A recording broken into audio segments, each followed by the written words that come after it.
What's up, everybody, and welcome to another episode of Sand Hill Road.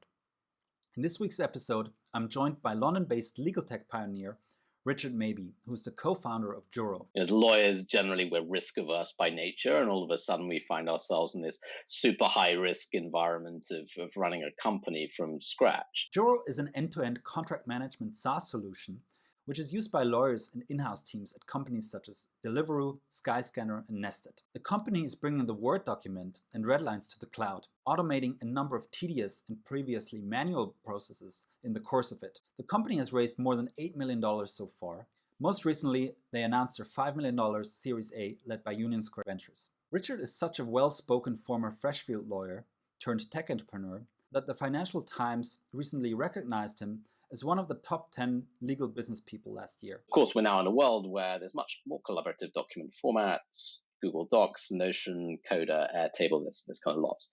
But lawyers generally will work like 99% of the time in Microsoft Word. And just as a small disclaimer, with a couple of technical issues recording this episode, including 2 outages because of storms at Richard's place, and then my micro not fully working for the first part of the episode, so I had to do a voiceover. We tried our best. But you can tell for yourself, and let's jump right in.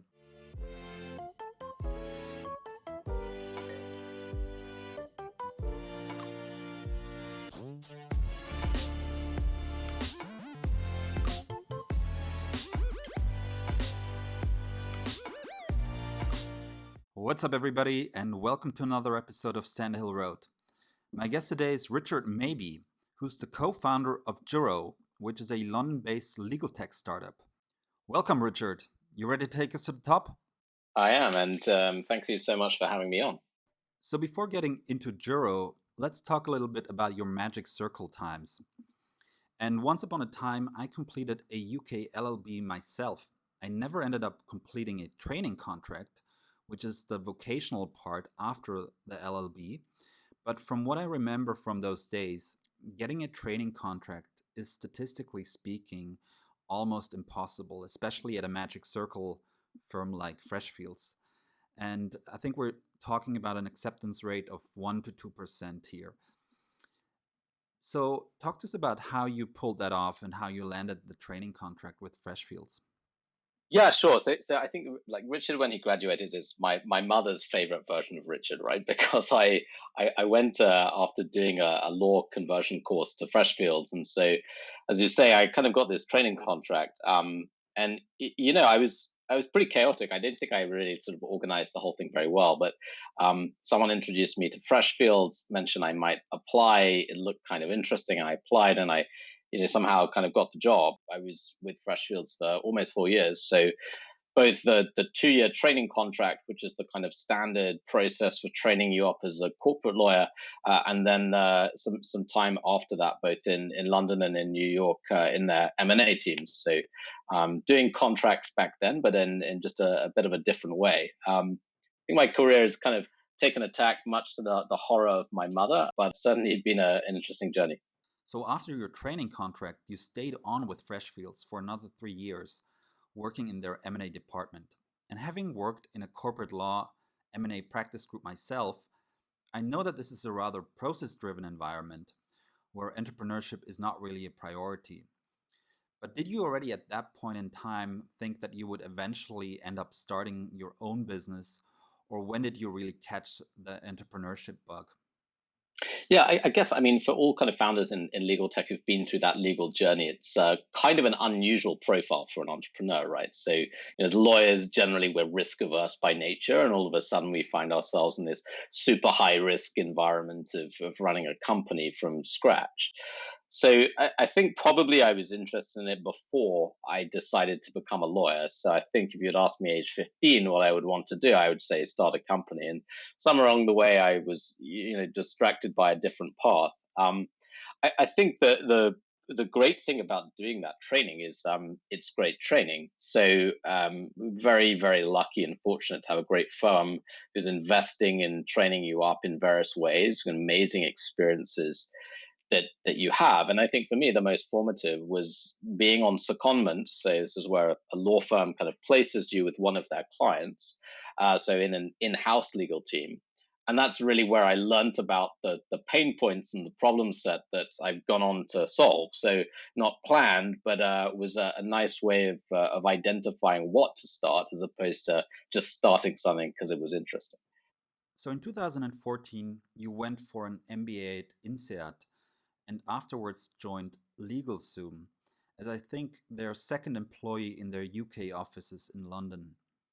And LegalZoom was already quite far along in the journey at that time. They had raised a 45 million Series A in 2007, and they had a Kleiner-led 66 million Series B completed in 2011. And I think at the time when you joined, they had just secured a massive 200 million private equity Primera-led growth round.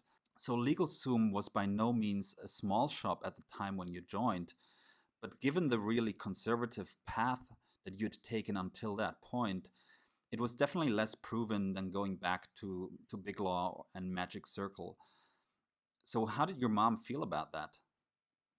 I mean, I suppose when I left Freshfields and went to do an MBA, that was sort of acceptable to her. It was kind of respectable and a European business school at INSEAD. I think this is where for her the alarm bell started ringing. She had started hearing, startups. What's happened to my son's career. I think what she didn't realize is actually by that stage, LegalZoom had amazing traction already. So as you say, the funding was there and the traction was there in the US. They were becoming at that point the best known brand for legal in the entirety of the US. I think, I mean, how it came about was I came out of this MBA slightly kind of lost, wondering whether to start the company that's now become Juro or get a job. And frankly, I was in so much debt from having gone to business school, which is not super cheap, that I just needed a job. And so I outreached on LinkedIn, and I spent a lot of my time on LinkedIn. It's been a very useful platform to the CEO or the UK CEO of LegalZoom, and I said, "Look, can I just come and work for you for a bit?" And enough kind of persistence sometimes gets you those gigs. So I spent actually just under a year, I think working with that team. But it was an amazing way to learn a little bit about the career that I've kind of gone on to pursue in legal technology. So let's talk about getting the band together. In particular, how did you meet your co-founder Pavel Kovalevich, who's now the chief product officer at Juro? Judging from your LinkedIn bios, I would assume that you met during your MBA, but when did it really crystallize that you two would start a business together? So I mean, it's very interesting, right? So I mean, Pavel is 50% of the Juro story, right? And when we went to INSEAD together, we were in the same class, as you say, but we were kind of both a little bit random. I mean, I was a lawyer, which was pretty unusual, and he was a software engineer, and everyone else had come from McKinsey and investment banks and were far more kind of capable than us at sort of financial modeling and things like this. And we were sort of sitting at the back, furiously taking notes and learning stuff. And then the gap came with LegalZoom, but then when I sort of came out of that, picked it back up. I mean, very quickly uh, we got together on it and we raised a small check from Seedcamp, which I think maybe we'll talk about. And that was the catalyst to say, well, actually, like it makes sense for us to go full at this. And this was just over 4 years ago. Let's talk about the MVP. What did the first version of the product look like? It looked pretty bad. So I think like there's different ways of doing this, and some people have highly sophisticated MVP strategy, right? I think for us, we were very opportunistic and customer led. So we were able quite quickly to get one pilot customer before we had actually really built anything. And that customer had enough pain and enough of a belief in what we were doing that they agreed to a small limited trial and to give insights we needed to build something. And that was literally going into their office, having workshops with their team and learning, and just iterating on a basic version of the product. So we went actually to market very, very early. I mean, pre-product going to market. But the great advantage of that is like we had no opportunity to come up with the solution ourselves. We were always at the level of speaking to the customers and the prospects about their pain points very deeply, and that really enabled us to build something that was like pretty good and pretty quickly. As of today, Juro counts many late stage technology companies among its clients, including companies such as Skyscanner and Nested. One of the big customer success stories that you feature on your website is that of Deliveroo, where with the help of Juro, the company managed to automate the generation and approval of more than 1,400 legal documents. But talk to us a little bit about the first customers. How did you find them? What was the feature set that you sold them on? And how much did they pay you? Yeah, so it's a super interesting question. I think, I mean, for me, the experience of these pain points that I had was on secondment to an in-house legal team. So I really knew that that was the kind of team who was facing the repeated pain around contract process. And in law firms, they have lots of pain points around that, but they're slightly different. They don't deal with so many contracts of the same type, for example. So when when we went out to market, we went with the insight that we really knew there was a pain point because we'd seen it. And the question, the hypothesis we wanted to validate was this a unique case, or actually is this a widespread pain point? And and so we looked at it, we segmented the market, and just were super careful about it, and said, well, I think we should go for tech companies. I think they're more likely to be early adopters. And we went for one thing, which was I think we should find companies who process high volumes of contracts. And so the kind of model that we landed on as our initial target was marketplaces, like what we think of as marketplaces. Processing. If you look at our customers like Deliveroo, Babylon Health, these are kind of classic marketplace customers. And the thing they all have in common is they process loads and loads of the same kinds of contracts. So this was our grand hypothesis. We had this perfectly executed strategy where we were going to go and outreach to X number of general counsel, and we were going to get 5% response, and we are going to turn like 1% into paying customers, and none of it worked out at all. So there was kind of zero response from our slightly pathetic, crafted, desperate outreach email. And then we got, I think, and I hear this story a lot with founders, is you kind of pursue a strategy and you kind of get lucky. But if you didn't pursue the strategy, you may not have got lucky. And one day I got sent a message on LinkedIn from the general counsel of a major tech company, and he said, do you want to come for a meeting? So obviously, as a founder, I was like, of course. The moment we've been waiting for, and of course he wants to buy my software. And I got there, and I sat down, and he said, look, it seems you've been messing around on this technology project, but it looks like you're a trained lawyer. Like, are you interested in a job here? So it was kind of deflating, but in the meeting, I sort of opened up my laptop and I started showing the wireframes of what we built. And I identified one really valuable insight. And what he said to me was, the number one pain point right now for my legal team is processing high volumes of low value contracts, which was the kind of exact pain area we were going to focus on. And we got him to agree to a free trial in that meeting, so on the same day. And that started this process of really true learning. So short answer, luck. So let's talk about the core feature set of Juro. Oftentimes, successful software as a service companies are built around a unique insight of a customer need and how the SaaS solution can really address this need. What was this unique insight in the case of Juro? Yeah, it's a good question. I think these things evolve a little bit over time. So if I think back then, what we really identified was that the process of agreeing contracts in Microsoft Word, emails, red lines, you've probably seen it from your past career. Delta View, Change Pro, I think is this sort of like desktop software where you continually spend time comparing versions. We thought that was uncollaborative. So uncollaborative as between an in-house legal counsel who is really the business partner here, and then on the other hand, the commercial internal client, so probably a sales team, maybe an HR team. And of course, we're now in a world where there's much more collaborative document formats, Google Docs, Notion, Coda, Airtable, there's kind of lots. But lawyers generally will work like 99% of the time in Microsoft Word.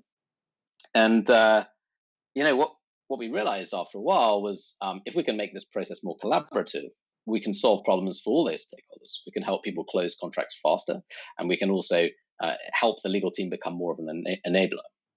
In terms of the actual feature set we had, it was a pretty simple flow at that point. So it was a questionnaire, a natural language questionnaire, something a little bit like a type form, if you've used type form.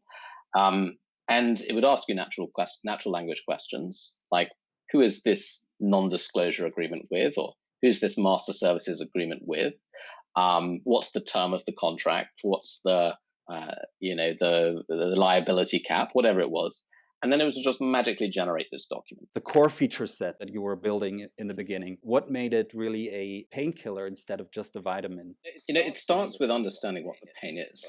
4 years in, we're still learning. During the day, we're going to be talking about customer pain probably every day. I think when we think at the level of solution, right, like what made it a painkiller, it basically enabled the team not just to have a kind of, less legal involvement, the notion of having a self-serve product that could be used by anyone in the business. Most software will say, look, we save people time. It's going to make your life better, or whatever it is. We wanted to prove out was like a ROI that went to revenue. If you're able to streamline the contracting process, especially a commercial contracting process, we have some customers who process more than 1,000 contracts per month. So you're shaving on 1, 2, 3 days of that sales cycle. You're getting back. Let's focus on one case study. You have a number of interesting case studies on your website, including Deliveroo, where you help to reduce a process that would otherwise take 6 months to just a couple of days. Maybe talk about your favorite customer success story and how it came together. Yeah, I mean, there are quite a few now on our website. Where we really enjoy working is where there's scale. If you take a business growing as fast as Deliveroo in a marketplace segment, you're just going to see thousands of contracts, right? As our product evolved, like the fundamental thing we started solving was not just let's make contracts more collaborative. It was the data layer behind contracts. If you think about like a Microsoft Word document, it's part of text basically, and somewhere in the text are these golden, right, like the renewal date or who the contract's with, or some key liabilities. But the format is just text, and that makes it like really hard.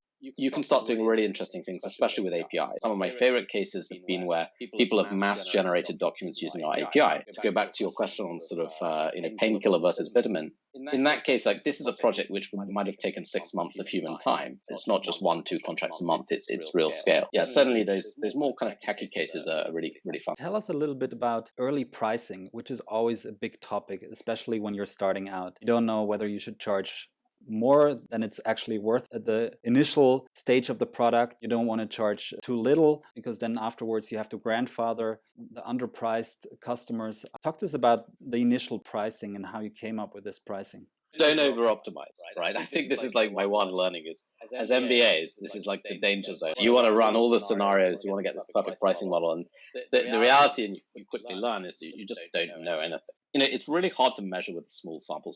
So in year one, they had a handful of customers. How do customers want this to work? To give you a concrete example, like we had this challenge of price by user, or do we price by the number of contracts? What is a unit of value here? Like, how do we deliver value? Is it just like someone has a user license and they don't log in, or is it a contract? So increasingly we've moved to a per contract model. And then we have like a lot of flexibility at the enterprise, because doing larger deals as we sometimes do now, you kind of want to make it easy for the prospect. Why have rigidity at the early stage when like the reality is you want to reduce friction for the prospect and just have something that's sensible that works? I think now we're just getting to that stage where we've got like quite a bit of data and we refine and optimize, but that's after like 4 years. So what I think we did well was to move very quickly. I'm convinced we didn't get it right. It at least gave us something, and we were able to kind of move ahead and learn. Talking about prospects and your customer group, you're selling to one of the most difficult groups to sell a SaaS solution to, lawyers. And lawyers, they're set in their own way. They like to use Word because they know how it works. They don't want to work with Google spreadsheets because they can't do red lines. They can't do the footnotes the way they're used to. Talk to us a little bit how being a cloud native solution, how that is perceived and received by lawyers generally, and how you remove this friction. You've got to start with the vision of where you want to go. So the vision we have is that one day lawyers will not be operating in a technology invented in the early 1970s, but will be working in a more collaborative document format. And we've had some competitors who've decided they're just going to build on DocX, build on Microsoft Word, speed up those sales cycles. I think for us, we've always had ambition of driving people out of Word. We've got 100,000 contracts that's been processed in a unique editor that is not Google Docs, not Microsoft Word, not anything else. So in our product, we'll allow people to work in the way they want to work. Generate a contract in this like collaborative, mobile responsive, machine readable editor, and goes to external counsel. Like they're working in Word anyway, so they can export it to Word. They can then bring it back in from Word, right? So it's that flexibility, which is the balance of driving a behavior which you really want to be the case, and also allowing people to work in some cases in the way in which they used to work. Let's talk a little bit about the tech stack. I think you started out with a mean stack, Mongo, Express, Angular, Node, and I think you mentioned somewhere that you moved then to a React, GraphQL, Apollo stack recently. Talk to us a little bit about the stack. What's the challenges? It's a hard question, I guess. Like, what do you choose? And in some respects, it doesn't matter in the early days. I think more when you're scaling. And I think the other questions around, database storage, I do think, selling into lawyers enhanced levels of scrutiny, right? So whether that's like obtaining data security certifications, where do you host, right? So, public, private cloud being a European headquartered company, right? Like, we operating in like 65 countries in the EU, that's like currently our headquarters is GDPR, right? And we did a design sprint on our privacy policy and tried to produce something that we thought people would find readable and engaging, and also would have kind of best in class privacy practices. The level of scrutiny is, we have the Schrems case, which is a privacy case, huge privacy case in Austria, I think, a couple of weeks ago, and we have to move very quickly as a vendor. We have to take these points extremely seriously. And let's talk a little bit about your funding journey. You went through the EU Seedcamp accelerator back in 2016. Did you apply to any other accelerators, in particular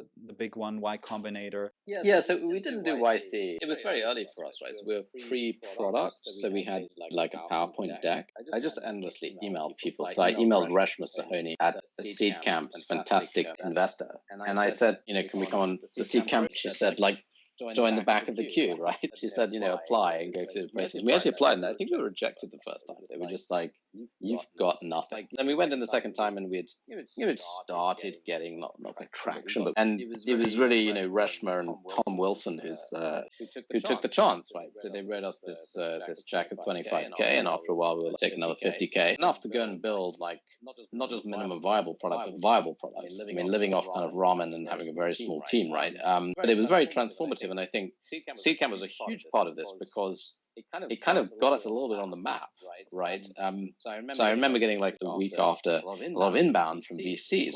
Some press was written, and Seedcamp have fantastic relationships, especially with European investors, but also with US investors. And on top of that, back then they were kind of had this accelerator model. Now I think they're focused a little bit more on seed investing, but we were in their office for like 3 months and like endlessly asking questions, and it was a really, really positive experience for us. So let's talk about your seed round. In January 2017, you raised a relatively small $750,000 seed round led by Christoph Jans at Point 9 Capital.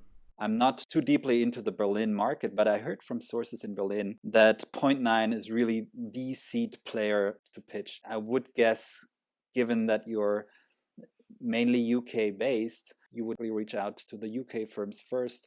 But how did this come together? It's a super interesting one.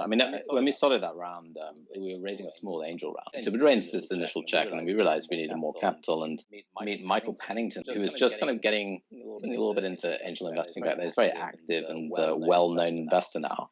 And by then we had a client, and we had a little traction, and he was willing to write us a significant check at that point. Critical moment. We then brought in like a whole series of other angels. So Paul Forster, who's still very active as a board observer right now, is the founder of Indeed.com. Even more than that, we brought in customers. We had like the head of sales from Deliveroo invested, right? It's like a customer used the product, loved the product.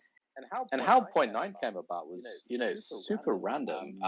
So Rodrigo Martinez sent me a direct message on Twitter. It's like, I think he'd read my Twitter handle, or the Twitter handle of the company, which was like something about like contracts and stuff. Just literally sent me a message. This looks interesting. Let's chat. In my view, the truly great investors will look for something special, maybe traction, and maybe they can just see something that other people can't see. It doesn't really matter how you meet them. Like, what matters is what do you got? Like, what's the story you can tell? And so it was all kind of a combination of luck and I guess some planning. Interesting. So this really speaks towards this hypothesis I had as Point 9 being really this Class A seed fund that's proactively sourcing seed opportunities. You then went on to raise a 2 million seed extension in April 2018. What milestones did you hit or did you have to hit in order to raise the seed extension? Well, this was kind of easy for us to prove. So, I mean, at point 9, Christoph Jans has sort of written a book, right, on this. So we just got out his Saas napkin and we looked at it. These are the milestones, right? Yeah, and point 9 has been amazing. And, you know, Rodrigo's been involved in the company for at least 3 years, right? Point 9 was a fantastic seed fund, helped us to define what those milestones. Some were revenue-based, some weren't. Some were just validating hypotheses. You know, we would be well prepared to achieve a level of initial scale. In January of this year, the Series A was announced on TechCrunch, which you raised again, not from a UK firm, but instead from a top tier, I would say the best East Coast venture firm, Union Square Ventures. I think John Butterick, who led this round, he was previously a Davis and Polk lawyer, and he mentioned in the TechCrunch article that this entire round was signed and completed on Juro itself, which obviously speaks to the product. Talk to us a little bit how that round came together. I think certainly like the connections we had in the angels get you on the map, right? Doesn't solve all your problems. You've got to really prove something. I think raising is part sales and part hiring. Amazing set of experiences he's had, you know, backing the Carter Series A, seeing them to where they are now. So it's not just the firm, it's the level of the human beings, right, who you're going to be working with. It's the fund we wanted to work with. We raised, I think, end to end in about 12 weeks.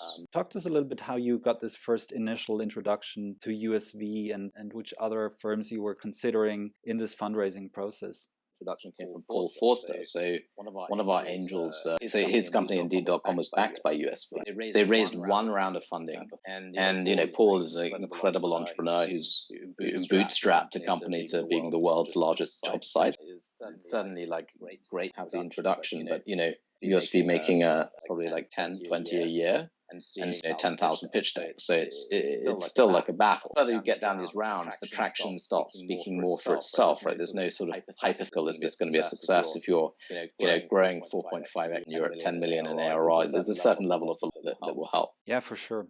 So you're 6 months now into your Series A, obviously in extremely challenging times. Talk to us a little bit about how you think about scaling this and getting to the next milestone. Thing that changed after you raise, I guess what we think of as growth capital, right? So this isn't really experiment capital. It's now, you know, how can you apply that to growth? Is I think getting a grip really quickly on unit economics. We're looking at lifetime value and monitoring the churn closely. You know, one big thing that's played hugely in our face is content marketing. So, you know, we started writing 3.5 years ago. So we've written, you know, hundreds and hundreds, probably millions of words, what we believe to be valuable content. And so, you know, most of our demand has been organic, very little money on marketing. So now, as you scale up and the growth pressure becomes higher, and all of a sudden you have to buy AdWords, you've really got to get a grip on, you know, how are you going to make this work in a way that isn't just a sort of spray and pray strategy. That's really hard, especially with a small team. So unit economics is like front and center, and that's something which we have a good handle on now. And I think it means that the next raise we have a credible plan that we know we can apply further capital for growth, and not just because it gets you in TechCrunch. I would be remiss if I would not ask you as a last question how you've weathered this COVID-19 storm. There's really the spectrum of companies who are suffering from COVID headwinds and then others who are having COVID tailwinds, who are really thriving in this environment. Intuitively, I would place you into the category of companies who are benefiting, given that it allows you to collaborate on the cloud and remotely. A number of late-stage companies that you're selling to obviously are also reducing costs, which may work to the contrary, but how does it look at the moment? I think we've been very lucky, right? I mean, we're online collaboration software. You know, we definitely saw this influx of demand in the early part of the pandemic. So we certainly took on a few much more traditional businesses, literally just launched a freemium version of Juro. Right? So you can go and get a free account in Juro now. And we did that to enable businesses who are coming to us and saying, look, our businesses can't run, so that they could have a couple of licenses in Juro and they could go and get some contracts agreed. So we certainly ran a project from that perspective, increased our team size by 30%, you know, I think 4 months.